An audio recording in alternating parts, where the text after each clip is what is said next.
각종 발언 논란에 휩싸인 국민의힘 노재승 공동선대위원장이 결국 자진 사퇴를 선언했습니다. 함익병 원장 내정 철회에 이어 이번 사퇴까지 윤석열 후보 선대위로선 타격이 불가피한데요. 이재명 후보는 당 혁신을 위한 비상기구를 출범시키며 당 쇄신과 함께 정치 개혁 메시지를 띄웠습니다. 국회 취재기자 연결합니다. 송재인 기자. 네, 국회입니다. 네. 오전까지만 해도 정면 돌파로 가닥이 잡히는 듯 했는데요. 결국 노재승 위원장이 사퇴를 결정했군요. 네, 그렇습니다. 노재승 위원장은 조금 전 예정에 없던 기자회견을 열어 과거 자신이 작성했던 거친 문장으로 상처 입으셨을 모든 분들께 진심으로 사과드린다면서 이제 유권자로 돌아가겠다고 밝혔습니다.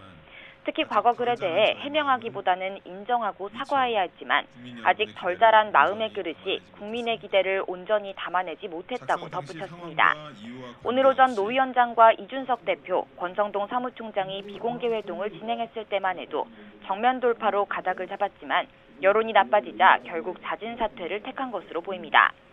함익병 원장에 이어 노재승 위원장까지 외부 영입 인사를 둘러싼 인사 실패가 반복되면서 윤석열 선대위의 타격도 불가피해졌습니다. 이런 가운데 윤 후보는 오늘 고 김대중 전 대통령 노벨평화상 수상 기념식에 참석해 통합 행보를 이어갔습니다. 민주화와 대북정책 등 업적을 언급하면서 특히 김 전 대통령은 어떤 정치 보복도 하지 않고 국민 통합을 이뤄냈다고 강조했습니다. 네, 이재명 후보는 오늘 당 혁신기구를 공식 출범시켰죠. 네, 그렇습니다. 민주당 이재명 후보는 오늘 당 혁신을 위한 비상기구 정당혁신추진위원회를 출범시키면서 쇄신에 박차를 가했습니다. 민주당이 국민 기대에 미치지 못한 게 현실이라며 또 한 번 내부 자성을 촉구했는데요. 이와 함께 국민 주권을 제대로 반영하도록 정치제도 전반을 개혁하기 위해 특히 위성정당 방지 대책을 마련해야 한다고 강조했습니다. 혁신추진위 역시 3선 연임 초과 제한과 원인을 제공한 보궐선거의 경우 무공천하는 방안을 검토하겠다며 발을 맞췄는데 이 후보가 민생개혁 입법에 이어 정치개혁 메시지 띄우기에도 나서는 모습입니다. 이런 가운데 정치평론가로서 은퇴를 선언했던 유시민 전 이사장이 오늘 라디오 방송에 나오면서 이 후보 외곽 지원에 나섰습니다. 유 전 이사장은 특히 이 후보가 조국 전 장관과 관련해 거듭 사과한 데 대해 그 정도 얘기도 하지 못하면 대통령 후보라 할 수 없다며 힘을 실었습니다.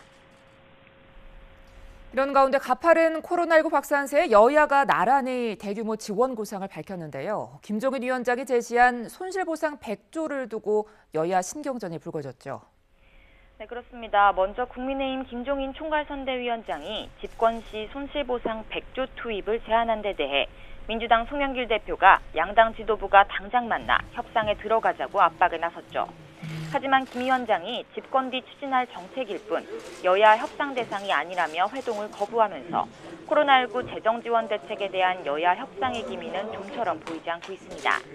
이에 민주당 이재명 후보도 동참해서 압박에 나섰습니다. 국회에서 긴급 기자회견을 열고 집권 뒤 지원할 거라면 당장 하지 못할 이유가 뭐냐며 표를 찍어주지 않으면 지원하지 않겠다고 위협하려는 의도냐고 강하게 비판했습니다. 그러면서 윤석열 후보를 향해 김종인 위원장 뒤에 숨지 말고 당장 손실보상 협상에 나서자고 압박했는데요. 결국 현재로선 여야 간 코로나19 지원을 위한 재정 투입 논의는 뚜렷이 진행되지 않고 신경전만 오가는 모습입니다.